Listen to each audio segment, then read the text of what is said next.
talk about connecting with our market. We got a few people coming in. Michael's coming in. What's up, dude? Happy to have you. It's exciting. All right. I know a few more people are going to stretch in. So today we're going to talk about connecting with our market and how do we really define our value. And more than show you a presentation, I really wanted to just kind of get hands-on and show you how do you find market statistics? How do you understand real estate at a deeper level? So I think I'm just going to dive right in. What do you guys think about that? Awesome. Awesome. Let's do it. Oh, hold on one second. I got to sign in properly because I'm not signed in. Sorry, guys, technical difficulties. Do you have any questions of me? You need any coaching around something? Not yet, but hopefully I'll be calling you soon.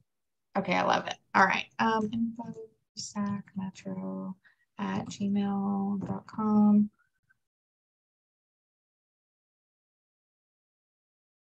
Oh, see, we got more people popping in.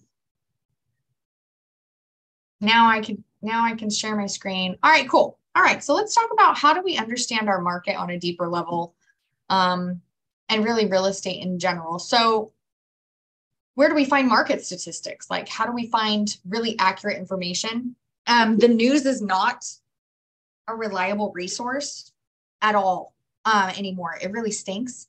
But I wouldn't even trust the newspaper with market statistics unless it was given by the MLS by a real estate agent or something like that. But even then, you're not getting everything. You're only going to get the information that they want to publish.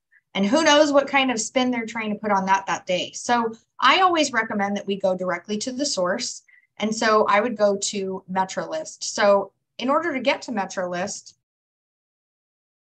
Prospector MetroList, you should have signed up for this. This is how we list all homes, and you get your e-key through this and all that. So let me log in here. Okay. And I'm not going to give you a full overview of the whole thing, but there's a few opportunities here for you. MetroList provides a ton of training on MetroList and other things on how to get business through MetroList and how to use it as advertising and things like that. So I highly recommend that you come in here. There's a free training calendar. There's actual trainings that they provide in person as well. So check those out. You also have access to your National Association of Realtors and the local county association. So there's PCAR, Sacramento Association, Sutter, Yuba. The association gives a lot of classes and has a lot of networking events, and also does a lot of market update stuff. So if you're looking to become an expert in the real estate market, I think it's important to tap into your association and what they're providing. Sometimes we can get really stuck in our office and we hear from the same people over and over and over again, and it just creates this, you need to get outside information. So like I said yesterday, tap into Keller Williams International. National statistics mean absolutely nothing to me except for bigger picture stuff. So when I go to NAR, the National Association of Realtors, and I look at their statistics, I look at it as if, okay, that's a national level. What's the trend there? But local statistics are always going to be the king to me, right? I want to know what's going on in the specific county or the specific region. Maybe it's made up of a few counties, because that's what matters. That's where I'm selling homes. That's where pricing matters. That's where how do I write an offer matters. Nationally, I look at trends. So when people talk to me about, is it a great time to buy? I say, well, look at where the big money's going. Big money is going into residential real estate. Lots of big firms are dumping money into the real estate market. So if I see big money buying real estate, I think it's okay for me and my small money to buy real estate, right? So national information about real estate statistics can be helpful when you're looking to chunk up and get bigger picture with people. Am I making sense? If you want to talk about the overall real estate market and its health, and that's big picture stuff. But honestly, it's all about the neighborhood they want to live in. It's all about the specific comps for that house on that street in that neighborhood, it gets really granular.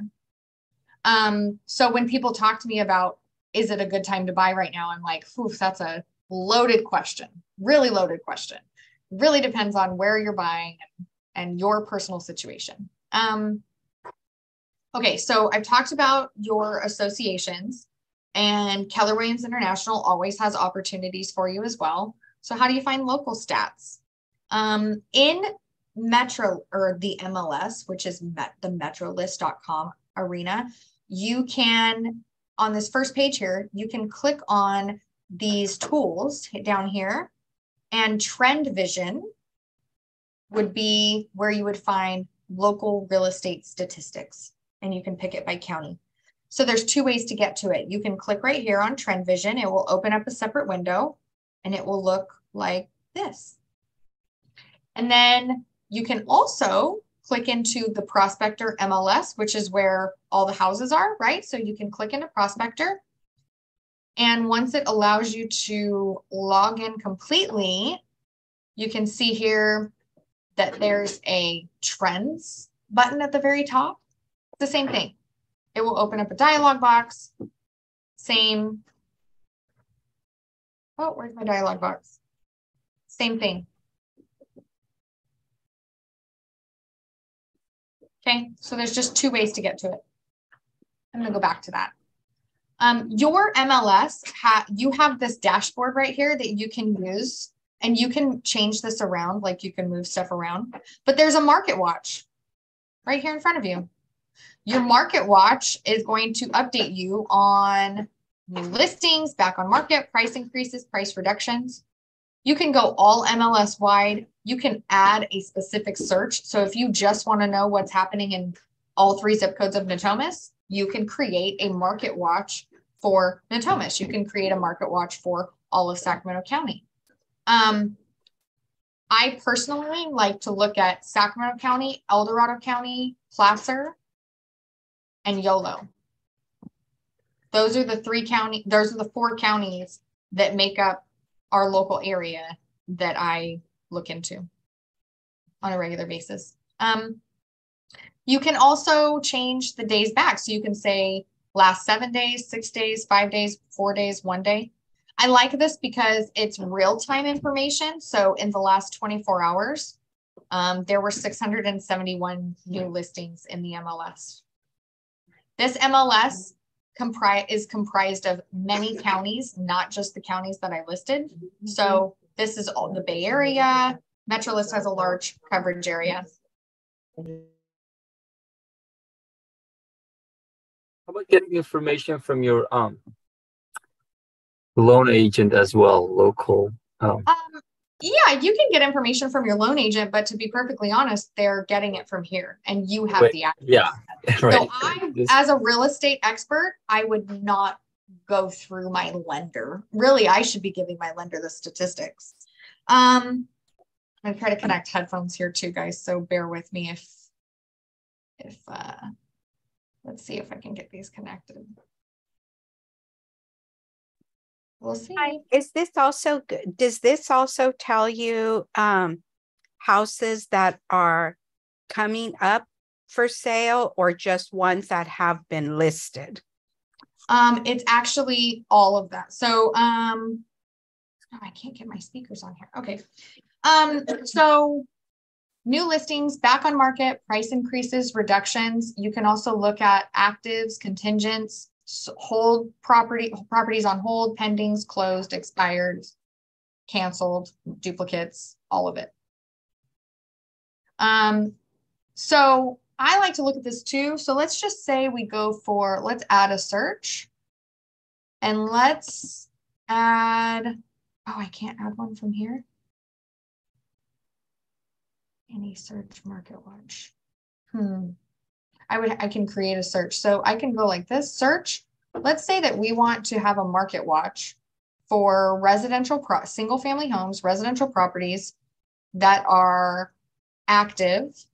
And that's for all of Sacramento County. So I would come in here, like I said, residential, single family home. You could pick lots of different things. You could look at Maybe you have investors that are like, what's going on with the rental market? You can come in here and select residential income and learn about the market, right? So I'd select the type of home, the subtype, and then I want active information. So I want to know what's new on the market. But you could select multiple. So you could say what's new, what's pending, and what's closed, right? I'm just going to select active. I can select the area or the district that I want. So this is broken down into counties. And then once you click on the county that you want, it's going to break it down into cities. So let's go Sacramento County.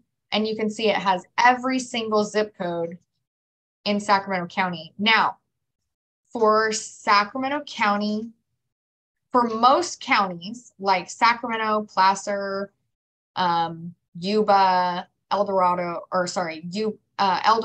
Yolo, this code over here, the last three are the zip code. So in Carmichael, the zip code is 95608. Well, the code, the county code or the description code is 10608.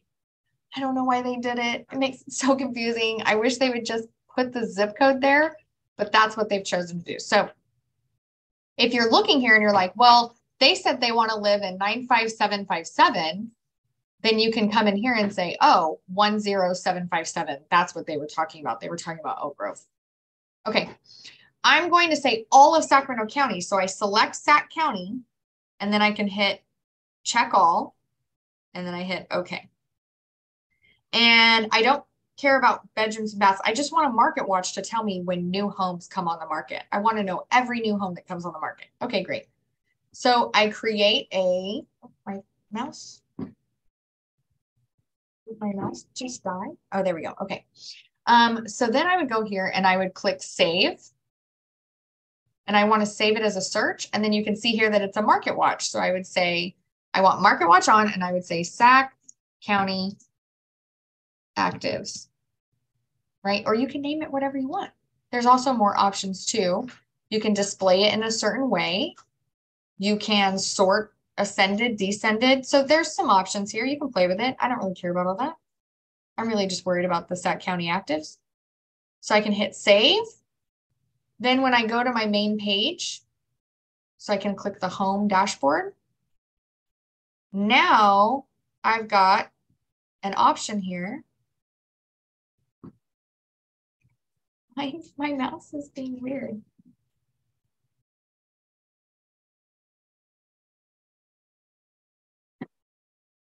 Okay, I'll use my hand. Now I've got an option here that says Sac County actives. So in the last 24 hours, 71 new listings hit the market, 10 listings came back on the market, 1 price increase, and 21 price reductions, right? Total 81 active listings in Sacramento County alone. So I love looking at this because I'm like, oh, that means business is happening. So if you guys hear from, oh, go ahead. Price increase. What does this means here? Like, did they raise the price or? Well, yeah, so active, right? It's not that it's pending. Okay. Yeah, it's active. So if you click on it, sorry, I can't use my mouse. I don't know. I probably need new batteries or something. If you click on it, you can see they raised the price up. So let's click on the listing and find out why did they raise the price here? I like looking at this kind of stuff because it helps me understand like what's going on with pricing or anything like that. So let me move you guys down here. So it's a new build, brand new stunning home in Rancho Murrieta.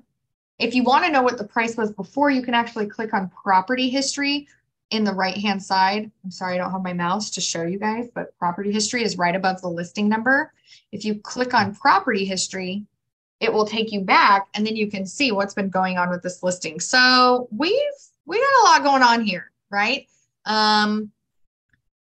This is chronological order from the moment that it started to the moment that it's today. So it looks like it went on the market at $996,287. And then they did an update in the price and they kept updating the price. And then they went pending and then they came out active, and then they updated the price, and then they kept changing the price around, and then it expired, and it went active again, and they kept updating the price. New build is And like here's where we're at. New builds are very interesting because Right. they will do this. This would be a nightmare on a residential listing from an agent. If I saw this, I would think, wow, that agent doesn't know what they're doing, right? I would think there's some issues here, or the seller is a little wild. But with new build, the cost of building materials, the cost of labor changes. It ebbs and flows. And so you'll see all these pricing changes because 1 week it is this much, and then the next week it's not, right? So so there's a lot of pricing fluctuation when it comes to new builds that you will not see on residential or on resales. So I'm going to go back to my homepage. Okay, so we're back on the homepage. I've shown you guys how to do a market watch. Are there any questions about that specifically? Thank you. Okay, cool. I did have a question. Is the metro only for Sacramento County? For example, I have my nephew who is looking to buy property in Newport Beach. Mhm. And so is this only, do I have access to that or just to Sacramento County? The MLSs are not specific to one county. They're specific to a region, which would be made up of several counties. There's multiple MLSs in the state of California. CRMLS is the biggest. That's most likely where you're going to be with Newport Beach. They cover northern California, like Emerald Triangle, all the way down to like Chico. And then Sutter, Yuba, Nevada, Placer, Yolo, Sacramento, El Dorado. And what was that? I'm listing all the counties, and you can get this. Okay, so I'll show you right here. Metro list coverage area. Here we go. So MLS listings. I think this is it.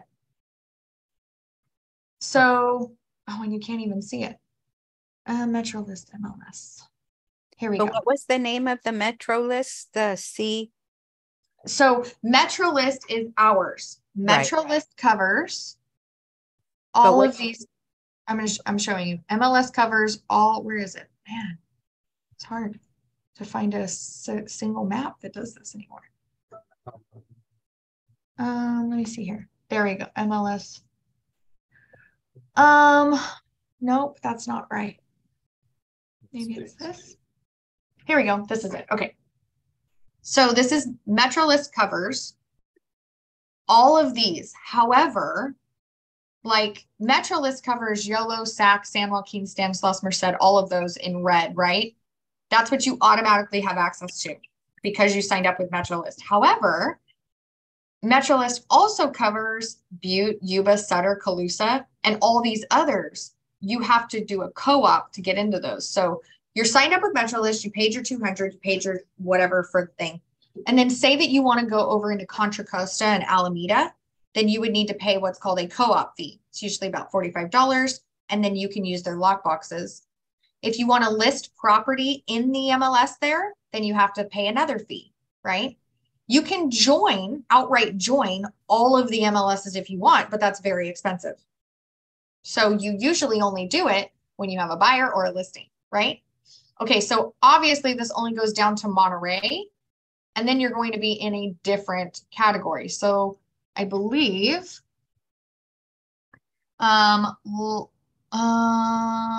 California Regional Multiple Listing Service, that's called CRMLS.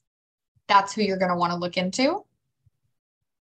We are a part of so another thing that you guys should know is that in order for you to be able to go into another multiple listing service or region and sell, you usually have to join the MLS or sometimes the local association in order to list property for sale.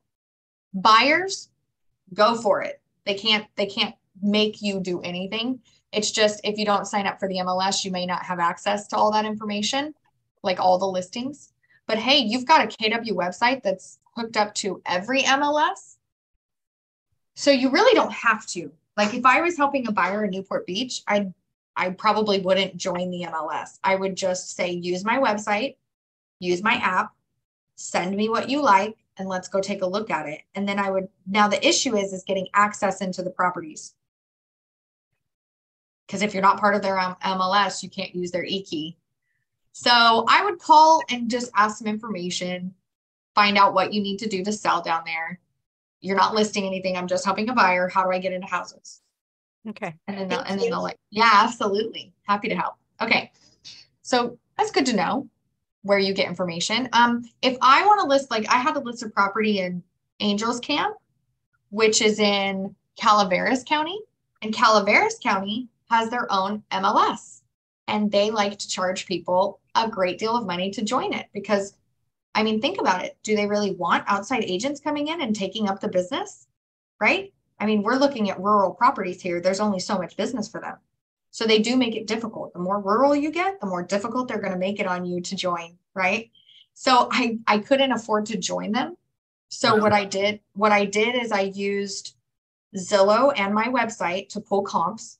And then I hooked up with a local agent in that area. And I said, I will pay you 10%, or I'll pay you $1,000 at closing if you list this property in the MLS there. And so we were co-listings, and then she listed it and we wound up selling it. I paid her $1,000. So there's ways around these things. And so if you get a listing or a buyer outside of the area, just call me.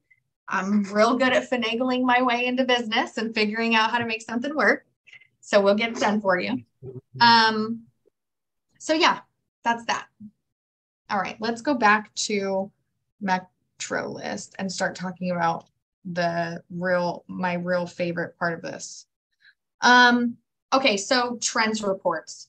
It's where I get that. This is my favorite because it gives you a full encompassing view of all of the real estate statistics that can be helpful. It's so helpful in talking with clients, and it just really sets you apart as an expert. So I'm going to click up here on trends. You can see that it's highlighted trends. Oops. It's going to bring up this extra dialog box, which I can then make bigger if I want to.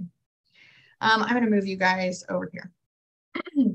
I feel so space age when I use my touch screen. Okay, so. Hey, that's actually better. Whatever you just did to the screen, it actually shows up better. Okay, good. Yeah. Good. I'm going to check the chat really quick. Okay, yes, I answered that question. All right, cool. So this is your trends graphics, trends reports. People call it trends, pull the trends, and stuff like that. Over on the left-hand side, you'll see that there is some search criteria. If you click on region, you can actually select the Bay Area if you want to. So you have access to a lot of stuff, right? And then you can select the location. Do you want it to be a specific community, a zip code, a city? I like community. I just leave it alone. And then there's also all Metro List. So all of Metro List covers 13 counties. Well, the Bay Area, all of that, like Yuba's about, 50 grand behind us on property prices. The Bay Area is about 2 million ahead of us. So you can't use statistics from the Bay Area when you're sitting in Yuba. You can't use them for Sacramento, 2 different markets. So I don't even look at Bay Area statistics because I don't work in that market. So I select the next one, which is Sac, Placer, El Dorado, YOLO. It's abbreviated, but Sac, Pla, El, YOLO. That's the one that I pick because those are the counties I'm worried about. Right now, we're just going to focus on the property type is just single family homes. Guys, you can get so granular with this. You can actually go down to a date range. So what's really cool is like, you can go back to 15 years ago. Wow. And let's just show that chart. And I really like this because, man, people just make things up in their head. And I'm kind of nerdy. So like, you got to prove things to me with numbers. You know, I really need to see the evidence. And a lot of people are like that. And so these trends reports can be very helpful. Sorry, it's taken a long time to load, probably because it's pulling 15 years of data. But these trends reports can be very helpful when you're sitting in a meeting with someone and they're saying housing prices are going to go down, and you show them a graph that says, no, they're not. That could be really helpful in convincing them to make different decisions with where they're going with that. So, okay, cool. Here's our 15-year chart, guys. So this goes all the way back to 2008. I don't know if you guys know what happened in 2008, but there was a significant real estate event that happened. But can you tell? Last houses. Based on average pendings, so if you look at this, the light green color is the for sale properties. But the sold properties and pending properties, do you see big changes, or do you see the exact same pattern we've always seen? It's important to look at these. Same pattern. It's the same pattern. We are working in patterns. And yes, the for sales changes dramatically, right? Properties for sale, inventory, available inventory has changed dramatically. But the amount of properties that are being sold hasn't. So now you can see that in 2023, there was a dramatic shift. In fact, it plummeted a little bit. It went about halfway down. So those are things to look at. But if you look back, it's like we're selling the same amount of houses over and over and over again. This means that there's always an opportunity in real estate, and I never need to be worried about my job. If you guys think there's no money to be made, or or you have a family member or anybody that comes to you and says, real estate's really risky, I don't know why you would get in that business, blah, blah, blah, blah, blah. It's actually one of the most stable industries, and it will always be here because housing is on the hierarchy of needs. You guys ever heard of the Maslow's hierarchy of needs? It's like food, shelter. That's like the number. It's like the number 2 thing that you need is you need food and you need shelter. Right. And what's really amazing about that, and this is like getting kind of deep and psychological, but the very top of that is self-actualization. Self-actualization is when we reach our best self and we like know who we are. We need a house in order to do that. We need shelter. It's on the way to self-actualization. So you'll always have a job, you guys, as long as you are marketing yourself properly and staying on top of and being the expert. People are going to use you. You just need to go out there and get that business. So, and if you just started, look at this trend. You started in one of the hardest times. We can only go up from here, right? We can only go up from here. So keep that in mind when you're out there working. Like this is a really good opportunity, and it's been a great opportunity for a really long time. The other thing that this shows me too is when people say, oh, real estate's not good to invest in. I'm like, where does that happen? Where would real estate not be a good investment? In fact, show me another investment vehicle where you can take, show me another investment vehicle where the total value, I don't actually have to pay that up front. I get to pay a portion of that, but I earn my return on the total. There's literally, there's no other investment vehicle where you get to borrow and make a gain on the amount that you borrowed. It's just not a thing. So it's all around the world the same thing. It's all around the world the same thing. So knowing this, I feel very confident in real estate. I feel very confident in my job as a realtor. I know that my business is going to be around for the test of time. And so getting that out of the way, getting that fear out of the way, man, it's very helpful when I go out there and talk to people, because I'm looking at it, I'm like, you have to buy a house. Why would you not buy a house? The other place that I would look for statistics, I want to show you guys because I just did this. I'm going to minimize this really quick. Okay, so I told you to go to your association. Let's go National Association of Realtors statistics. NAR statistics. Okay, so they do they poll homeowners and people that have bought homes over they do it like every 2 years. And they put together these housing statistics for us. And I'm going to go back because I'm going to look at housing statistics for sale by owners. Because I was looking up some statistics to try to do some marketing.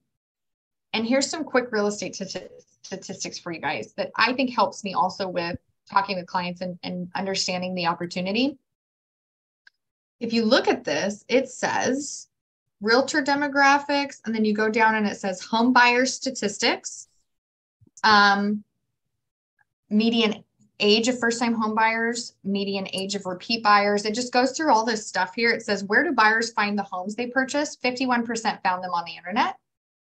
29% found them with a real estate agent. So you have a big opportunity there. Get on the internet, tell everybody you're an agent. And then here's the statistics for, where was that at? Oh, here we go. Is this it? Typical home seller, 2020, 86% of sellers, typical. I'm looking for this very specific statistic that I saw. Where'd it go? It was like how many people own a house in the United States, and it was 60. Oh, here we go. In 2019, 64.9% of families owned their primary residence. Wow. That's really important to know. One, I don't think it's enough. And two, that's the majority. So when people say, oh, should I buy a house? I would say, well, the majority of the country owns their home. So, something to consider. And it's a very simple statement. Like, it's not like I'm getting very deep with them. It's just the majority of the majority of people own their home. And it's been proven that people that rent have a net worth that is about $150,000 less than people that own a property. So it's just all around a good. So should I buy a home? Yes. Does the interest rate matter? No, it really doesn't matter. It's more about getting that equity. It's more about putting your money to work for you. It's more about your investment and not throwing money down the drain. Hey, I'm a landlord. I love renters. They pay my bills, but I don't want to be somebody else's income. Does that make sense? Not when I have the opportunity to do it myself. So those are the kinds of conversations I have with people when they're like, should I buy a home? I'm like, well, I mean, here's the real deal. And that's so much better than saying like, the market's hot. Yes, buy a home. It's more. And the tax benefit as well, I guess. That's another thing for those. Yeah. The tax write-offs, just a lot of it. It really helps. Okay, so National Association of Realtors, really good for statistics too. So let's go back to trends graphics and let's talk about this stuff here. I think I'm in a different screen. Okay, so we've looked at 15-year. Let's bring it back down to right now. So let's say in the last 15 months. And show chart. Okay, so this gives us the last 15 months, right? So let's take a look at these and break down each chart because I want you guys to really be able to use this to your advantage. And I really want you to check this every month. Every month, at the end of the month, they start running the numbers. And by the 10th, this has been updated. Last 15 months, why is it only going to March? I want March 22 to May. There we go. That's what I want. Show chart. Thank you. Okay. So here's March of last year to May of this year. So another thing is that you're looking at this graph, you're like, Amy, I don't read graphs. Like, what the heck? How do I know what this is? Cool thing is they have this quick guide over here. And if you click on that, it will explain to you how to read the graph. And then if you click on the market highlight next to it, it will actually break down in what the graph is saying to you. So it says May 2023 was a seller's market. Homes for sale in May 2023, 1,979 units. That's in 4 counties. So is there a big opportunity for business? Yeah. Homes for sale was up 9.1 compared to the previous month, but it was down 43% compared to last year. So I talk to sellers about this and I say, this is a huge opportunity for you. There are a ton of buyers in the market and there's not enough inventory. You can make a lot of money on your house if you're strategic about it. Can you throw your house on the market for $100,000 more than what it's worth? No, sir, you cannot. However, if you let me run my strategic marketing for you and do my thing, whatever your home is worth, I can get you more for it. And so these statistics kind of help me close deals. All right, so let's take a look at the other graphs. So this graph specifically is pending sales is the red line. And you can click on, I wish my mouse worked. If you have a mouse, you can hover over each of those, the green line, the green, and it will tell you the number. I just have to pick market highlight. Homes closed in May 2023, 1778 units. So let's take a look here. So solds. So we've had more solds in May than we did in April, than we did. So housing is going up, right? We're seeing a really good uptick in the market. So and pendings are up. Go ahead.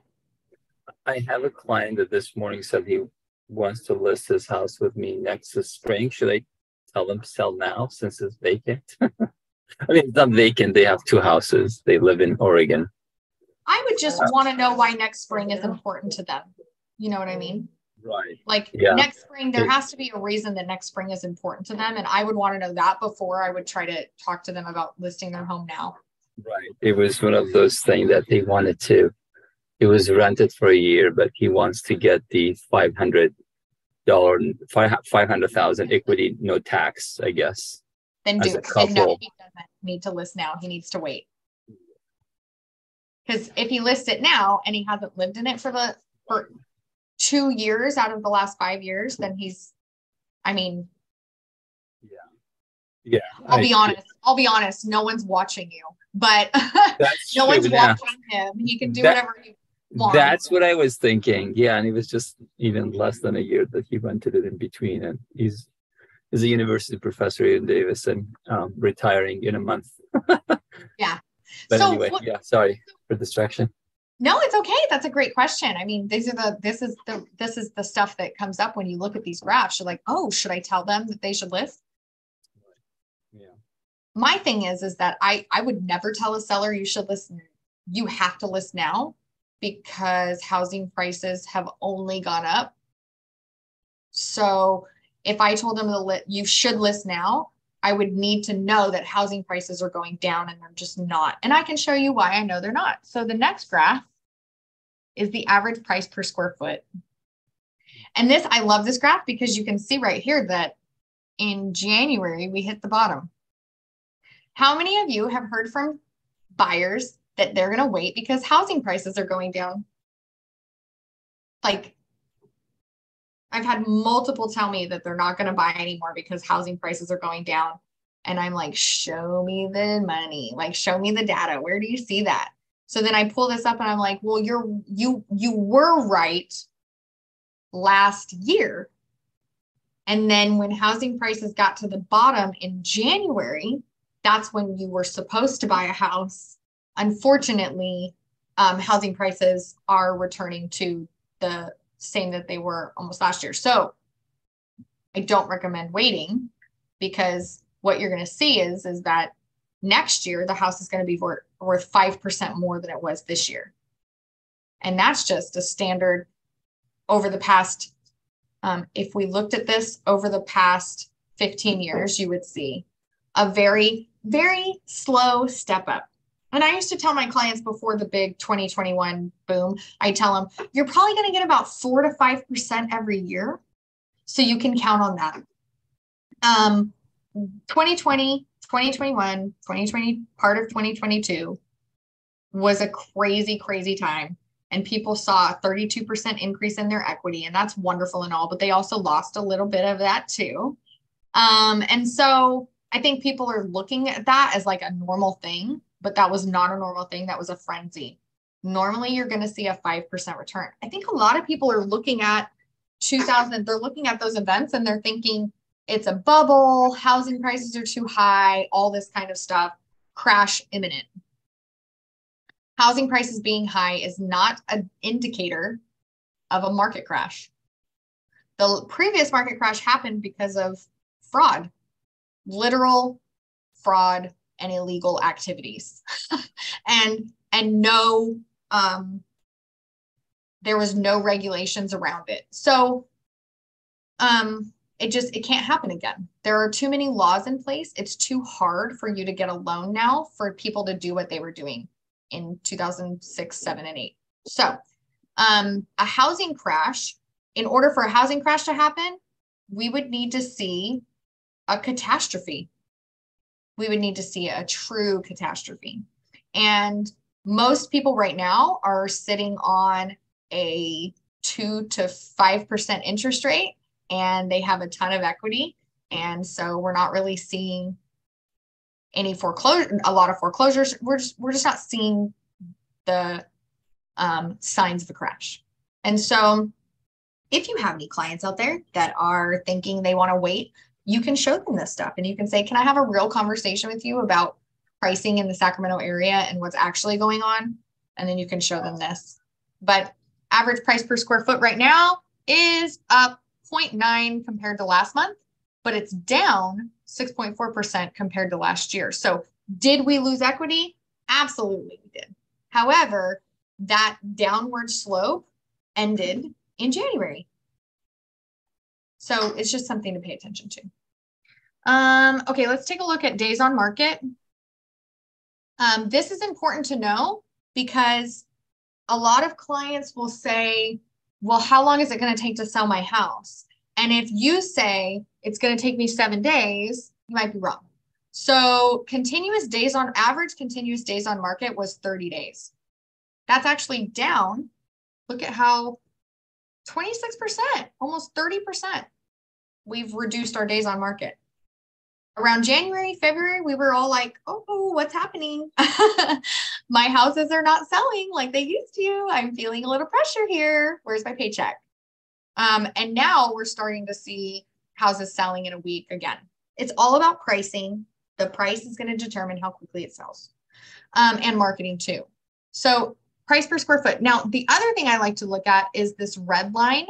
That's your sold price versus original list price. So I price a home on the market for $100,000 and it's most likely going to sell for $99,000. So what that means is that we are at 99% to list price. So when a seller comes to me and says, I want multiple offers and I heard my neighbor sold for 110 to list price and blah, blah, blah. I'm going to analyze that listing and it's most likely that they underprice the property by 15%. And, they do what I do, which is underprice properties and sell them very quickly, right? For more money. But the average home in this market is getting 99% to list price. So if we price the property right at market value, we're going to lose 1%. If we price it below market, we're going to gain a lot more. So it's just important to know that. And it lets you know that sold price versus original list price is gone up 1%. So it was 98% last month. So we're seeing some uptick in the market, right? Even though it's down from last year, it's still up from the previous month. And that's what we need to pay attention to. You're going to say something? Yes. So when you price it before market value, lower than market value, that doesn't mean that you get more views and therefore more offer. Yeah. Okay. Okay. I have a system. If my sellers don't follow my system, I can't guarantee my results. So in the last 2 months or last 3 months, I had a listing that we overpriced. It sat on the market. We had to drop the price a couple times. We finally got it to a price that we could get an offer, but we only got one offer. They beat us up. They wanted a closing cost credit. And then when they did inspections, they wanted all of these repairs, and we had our hands tied. They were our only offer, and we were stuck. We got the appraisal back. It appraised at we were in contract for $585. It appraised for $550. We lost $35,000. My original plan was to list it under $550 and work my way up. It's so true. I witnessed it just for the past month, I want to say, in Davis, where house that I helped here with open house was, sold for over, it was priced right, sold over asking price. And there's a house down the street from us, or actually a block away on Alice, where they, listed it for 1.4. We were all like, we were like, wow, this is a really crazy price. We went to one of those caravan, and sure enough, they dropped it 50, and the next time dropped it $100,000. And I think it's kept going down, and it's sitting on the market for a long time. Yeah. Go ahead. What is that about? So it's like a reverse psychology thing. Like, so if a house sits on the market, if it's overpriced, a lot of folks think, well, what's wrong with that house? Or why is it not selling type deal? And then when you lower the price where it's priced right and no one bites, you only get one bite, you don't get as much foot traffic. Why is that? Is it a mental thing? Like, what's the deal with that? If it's priced right, even though it took 2 weeks to get to that price, why wouldn't it be a lot of foot traffic after 2 weeks? Because it's been on the market for 2 weeks. There's something wrong with it. Also, it looks like your seller is unreasonable. And then on top of that, so when you drop a price, yes, it gets emailed to everybody, but it doesn't get blasted out like a brand new listing. Right? It's like a price reduction. So, I'm very strategic. I tell my sellers, the day we go on the market is the most important day, and everything has to be perfect, including the price. If I have to drop the price, I can guarantee that we're going to be put in a position where you're going to get reamed by some buyer.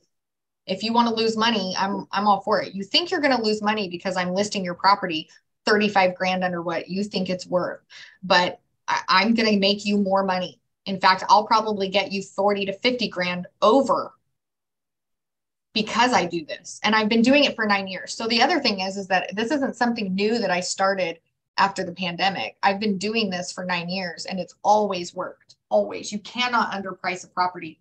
And here's my analogy that I give to sellers. When you buy a car, when you buy a brand new car, you go to a car lot, you buy a brand new car, that sticker price, is that negotiable? Yeah. Yeah. And it's usually high, right? They usually mark that price up. And you know that when you drive off that lot, how much is that car going to be worth after you drive off the lot? Do you guys know? Not what you paid for it. It's 30% less. You go on that lot, you have a brand new car sitting on the lot. As soon as you sit in it and drive it off the lot, it's now worth 30% less than what you bought for it. It's a depreciating asset. That car will never be worth what it was when you bought it, unless you bought it used and fixed it up and all this other stuff. There's caveats to this. I get it. However, what happens when a car becomes an appreciating asset? Do you guys know that there are cars that become appreciative? They appreciate? What kind of cars are that? Tacoma that I have. No, just kidding. You what? I said Tacoma, the one that I have. Forerunners, no. Okay, so cars that appreciate, we're talking classic cars. We're talking cars that have a lot that are rare. Where do they sell those? Do you guys know where they sell classic cars? You just said it, auction, right? And when they sell it at an auction, where do they price it? Low. They lower it. They lower than value. They have a base price that they start at, and then they auction it up. Why? Because it's an appreciating asset. And the people that are bidding on that know that when they leave, the money that they're paying for that, they're going to get a return. It's the same with houses. Houses are appreciating assets. Therefore, when people purchase them, they know that the home is going to be worth more after. Therefore, when it's priced very low, they will compete in order to get it. Now, why wouldn't they compete if it was at market price? Well, because they know they have to compete. So I'm pre-approved for 500 grand. I know that it's a competitive market and I have to go out there and I have to write offers over asking price. So am I looking at properties at 500 grand? No, I'm looking at properties at 450, 460, 475. So if I have a property that's worth 500 grand and I am in a competitive market and I want people to pay 500 grand, I cannot list it at 500 grand, because what's going to happen is that person that's pre-approved for 500 grand is going to say, that's at the top of my budget. And I also need, if it's at the top of my budget, then I'm going to need money back. When I do inspections, I'm going to need all of this, right? So it's kind of counterintuitive, but if you understand how appreciative assets work, it makes sense. So once I put that analogy together and I started telling that analogy to my sellers about classic cars and how they appreciate and how it goes to auction, it clicks for them and they're like, okay, I get it. Even though it's like, why does it work that way? I don't know. That's just the way that it works. And it's been and I've been doing it over and over and over again. So when you look at top agents and you're like, man, they just crush it every time they have a listing, it sells for 35,000 over. Well, that's because they do what I do. And go ahead, Edith, you're muted. Oh, you got to unmute, hun. What you're saying really resonates because my daughter and my husband had bought a rental and we needed to sell it in order for me to buy my child. I had to buy my brothers and sisters out. So we had to sell that. But I was really stressed because I only had my family only gave me a certain time to buy it, but I had to sell the rental. But I was so stubborn with my realtor, who I've always worked with. He told me, you need to list it at under. And I said, no, because I did exactly what you said buyers do. No, I mean, sellers, I want to list it for this because the houses are, and he tried to explain exactly what you did. And I didn't get as many people looking into it because I listed it and at the end, the buyer did exactly what you said. They wanted all of these things. And at the end, I said, you know what? I can't do this anymore. I'm not going to sell it. Yeah. And then my realtor said, wait, it's just, a small fix. And, let's just do, but I wasn't listening. And now we lost money on that house because I wasn't open. So it meant what you're saying. Yeah. Really, like, it's true. Yeah. I have a whole strategy. I'm very strategic. I learned this from my mentor and I learned it from watching other agents. I've gone to a lot of panels and talked to top listing agents and they talk to me about, how they price properties and what their strategy is. And I have a 7-day listing strategy. And if we follow that, my clients are like, oh my God, Amy, everything you said happened. And I'm like, I know, because I've been doing it for a while. So just listen. And when they don't, they end up with the other scenarios. So I'm fortunate that I have those stories to share. But if you're, it doesn't work with everybody. Not everybody listens to me. And so I do get into some situations where, just like you, we have to deal with that. But yeah, well, there you go, guys. I didn't pay her to say that. No, it was terrible because I really wanted to buy my child. And thank goodness it turned out, because I bought my child home when the market was kind of, going down. And now that house has tripled. I love it. Yeah. So kind of I got the house I wanted but it's true. I like your strategy. Yeah. And when I talk about working with sellers, so we have a class coming up and it's winning with sellers, I'll show you guys the exact way that I list property, and you can take it and you can use it and you'll be a hit. I'll tell you exactly what I say to them and how I get in with them. You know, the next graph, actually, this average price for sale and sold is a really, really important graph that I like to show my sellers. It's so funny because the first time I heard I was on a team years ago, and my mentor, the first time I ever heard him say this, I was like, oh my God, I can't believe you talked to him like that. But it's so real and it just gets to them. And I show them this graph and I say, so you see this green line right here? You guys see this green line right here? Yeah, that's la la land. That's fantasy land. And this red line right down here, that's reality. When we list your home for sale, we want to live in reality. I don't know about you. I'm okay with your home sitting on the market. So I don't know if you know this, but like I put a sign in the yard and I get to use your listing as marketing. And so if your home sits on the market for the next 3 months, the only thing that I'm going to do is gain a lot more business from it. And I don't want that to happen to you.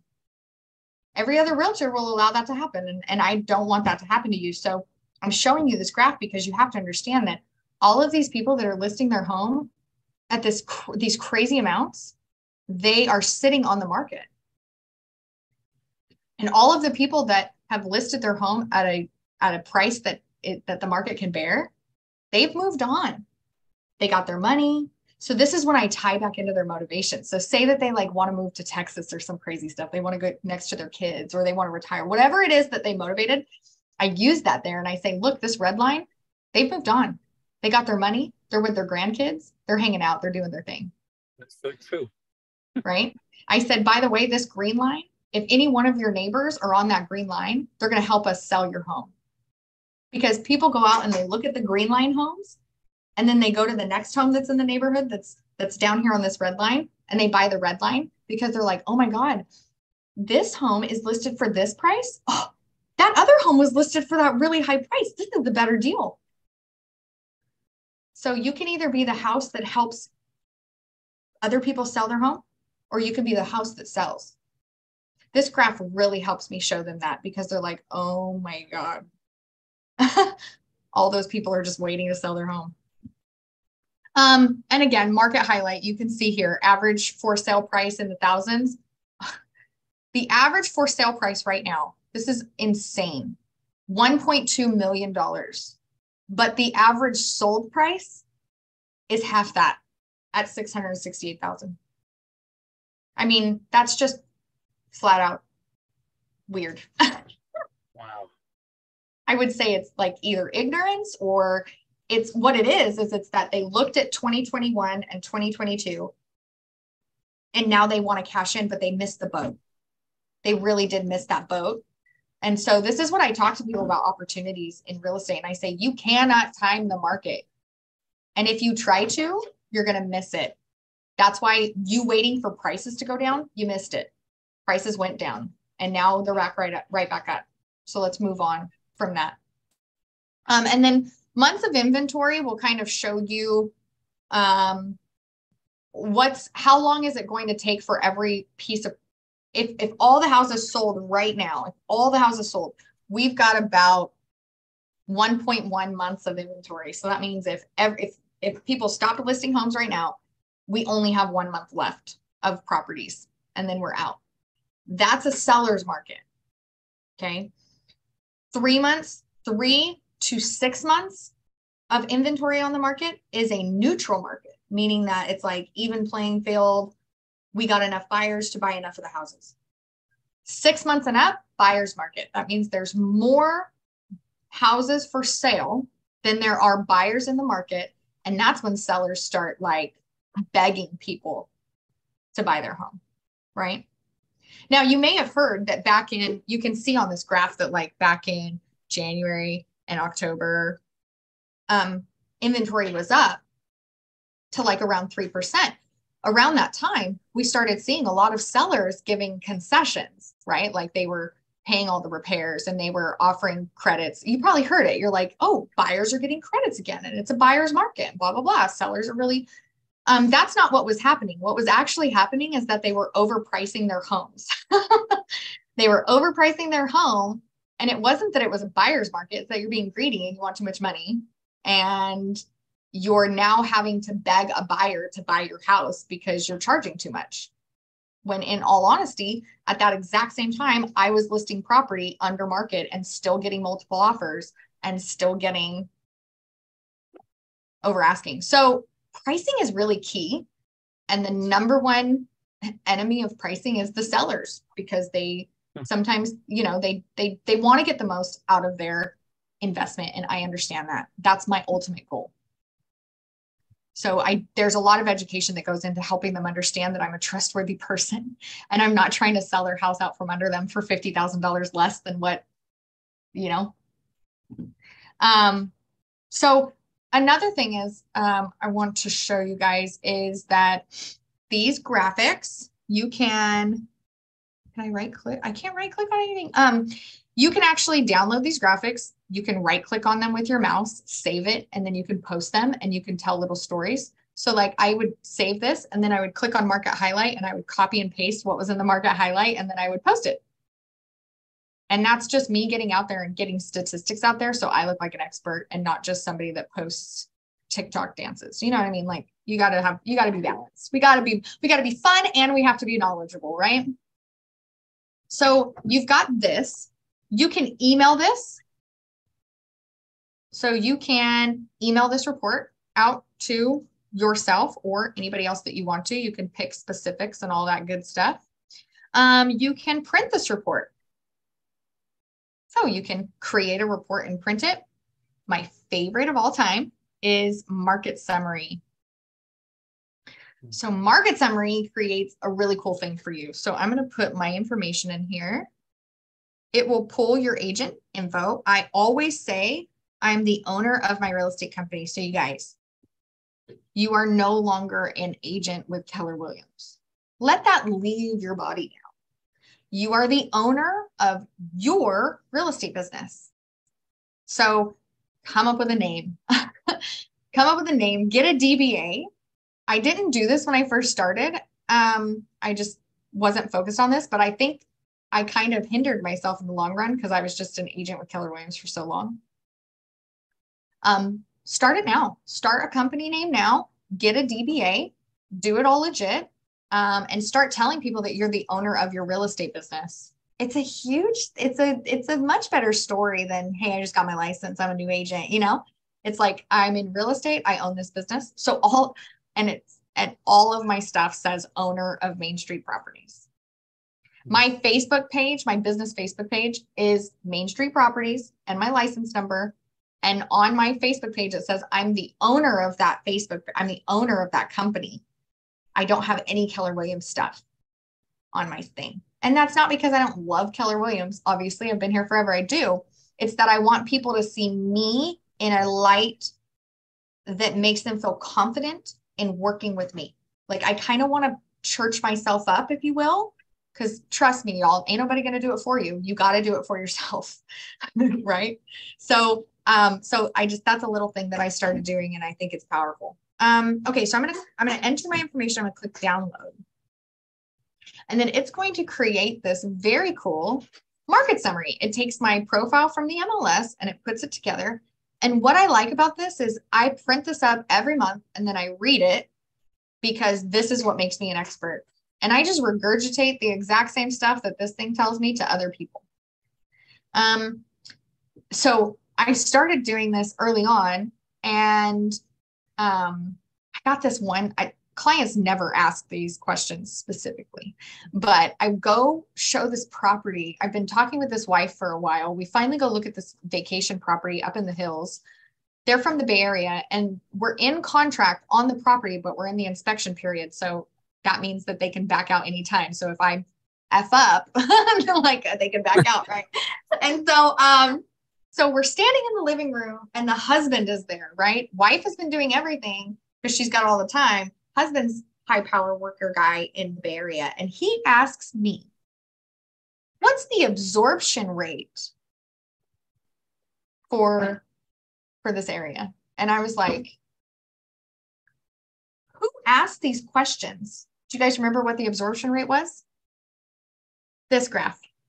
this graph, this yellow graph right here, months of inventory, right?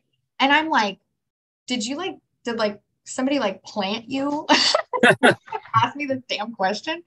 Luckily, I read this report and I knew exactly what he was talking about. And I said, in this area, there's about 30 days of inventory on the market. That's pretty standard around the greater Sacramento area. I said, that's a really good question. Where'd you look that up? And he laughed. He laughed and he's like, I have a lot of friends in real estate and I pay attention. And I said, okay, good. Well, I hope I passed your test. And he kind of giggled at that. And that man never bothered me again. He never asked me another pointed question like that ever again. Why? Because I passed the test. So while this might seem like you'll almost be like, man, I just never really used this stuff. You will. Eventually you'll get to a point where someone's going to ask you a question. And the other thing is I use this for my own information so that I can know what's going on in the market, right? So it reads just like a story. May 2023 was a seller's market. Number of sale listings was down 43% from 1 year earlier. So when people say, is it a good time to sell? Inventory is down 43% from last year. Yeah, bruh, it's a good time to sell. We have no houses on the market. And if you put your house on the market at a good price, you're going to get multiple offers. You're going to get a lot of money. And that's how, and I have that from here. Jason, you're going to say something? Yeah, then the next question comes, well, will I be able to find a house for myself? Like, yeah, another home. Yeah, absolutely. So that's the important piece of picking the right agent is that when I sell your home, I'm going to do it so that in a manner that we can get you into the next home. Not only am I strategic when I sell homes, I'm strategic when I buy homes too. So when we go look for the property that you want, are you going to have to put in a multiple offer situation and bid up? Yes, but we have a strategy for that. So it looks like you're pre-approved for $600,000. And you're going to have a very large down payment because of you're selling your home. So that's good, right? So I just kind of talked to them about their scenario. If they're trying to sell their home and they're going to bank 30 grand from it, yeah, we're going to have a hard time finding you another property. Your payment's going to be more. There has to be a reason that they are selling. And I tell them that, well, if you don't have a reason to move, then don't sell your home. But if you want to sell your home and get into something else, maybe the home doesn't fit you anymore. Maybe you want to live in a different area. I don't know what it is, but the proceeds that you get from the sale can buy down your interest rate so that you can have the payment you want. And they'll go towards a larger down payment, which looks more competitive. And you've got an amazing agent that knows how to get your offer accepted in a multiple offer situation. So if you really want to do this, let's do this. But if you don't have a reason to do this, don't do this. There's no reason to do that. Me personally, I've talked to my lender. She hasn't steered me wrong before. She's been a really great confidant to talk about investing in real estate for. And she told me don't buy a house this year. She said, wait till next year. But that's because I don't have a need, right? I don't have a need to buy a house. If I had a need to buy a house, like I have to, then I would.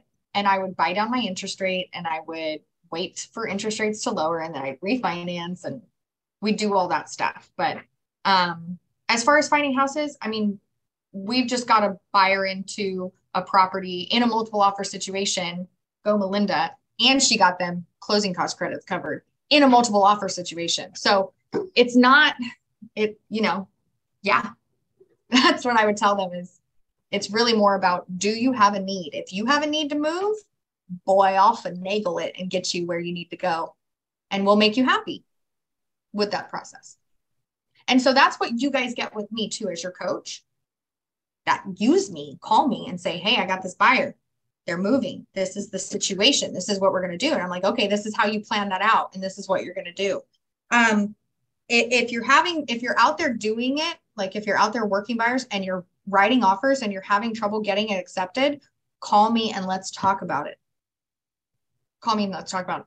But if you have buyers in this market, they have to understand that it's a seller's market and that, there's just certain things they're going to have to do. Okay. I want to give you guys a little bit of a break Because the next thing we're going to go into is like, how do you show up value? How do you show your value? And so I wanted to show you some more statistics. So I'm going to give you a break. We're going to take 10 minutes. That's going to bring us back at 2:21. Do you guys feel good about that? All right, cool. I'll see you guys soon. Thank you. Thank you.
All right.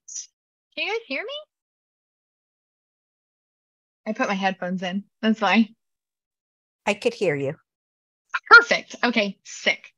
Alan. So hopefully everybody's making their way back to the computer, and we're gonna start talking about what makes us valuable as agents. So first I'm gonna go over some statistics. What's really funny about this is that the Keller Williams slideshow that they gave me to like teach this class actually has these statistics in it. So I thought, what better way than to show you actually where to get the information than a slide deck? National Association of Realtors is fantastic for this. And I like statistics because numbers don't lie. And it really helps me understand. It really helped me understand where does my value lie with my clients when I looked at these. I mean, I went years in my business kind of just trying to figure out what do they want from me, right? And I didn't have a really great Ignite training, honestly, when I first started. So when I started looking into the statistics, I realized that National Association of Realtors does a homeowners and home buyers survey every couple of years. And I was like, well, that's probably got some information for me. So I'm going to skip past the realtor demographics because we don't matter. And I'm going to go straight to the 2021 home buyer statistics. So this is only 2 years ago or less than 2 years ago. First time and repeat buyers. So first time buyers are 26% of the market. That's it. There's a whole 75% or 74% that are not first time home buyers. So if you are only advertising that you work with first time home buyers, who's going to reach out to you? 26% of the market. So we've got to step beyond. Just because you're new to the business doesn't mean the only people that you can work with are first time home buyers. Is it easier? Yeah, they have no expectations and you can knock it out of the park very easily with them. I remember when I first started, I was like, I only want to work first time home buyers because they don't challenge me as much. And it was really easy because people that have bought and sold a home before, they have expectations, right? The median age of a first-time home buyer is 26 years old. That's really important too, to look at your own demographic and understand what's your network. Are they all 26-year-olds? Okay, well, perfect. They're about to buy their first home. If you have a demographic that's younger than that, that doesn't mean that there aren't going to be people in your demographic that's going to buy a home. I know people that bought a home before 26. It's just important for you to understand that you might want to talk to their moms and dads and aunts and uncles, right? Median age of repeat buyers was 59 years old. So that's important to know too, is that if your group of people like that, well, and you think that they're going to be in their home forever, oh, they're never going to sell their home.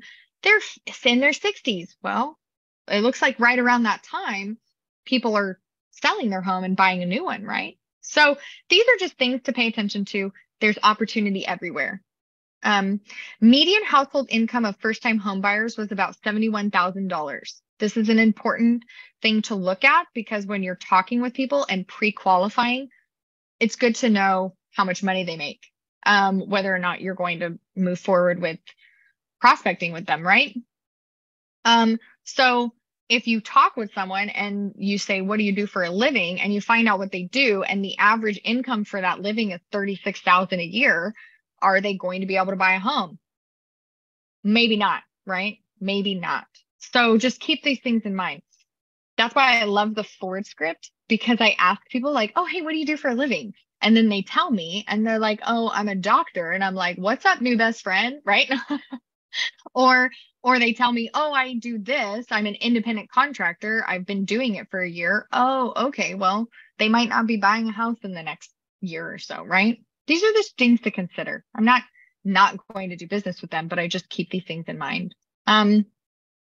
Typical home purchase was 1,800 square feet. It was built in 1986, and it has a 3-bedroom, 2-bath. Why is that important? Well, it's important to know that when you're advertising listings on your business page or anything like that, typical home that people purchase is a 3-bedroom, 2-bath, right? It's just good things that you should know. Among those that finance their home purchase, buyers typically financed 94% of the home price. So that means that typically they're financing most of the purchase. Now, this is a really good thing. How many of you, before you got into real estate or ever bought a home, thought you had to put 20% down? I know that a lot of people think that.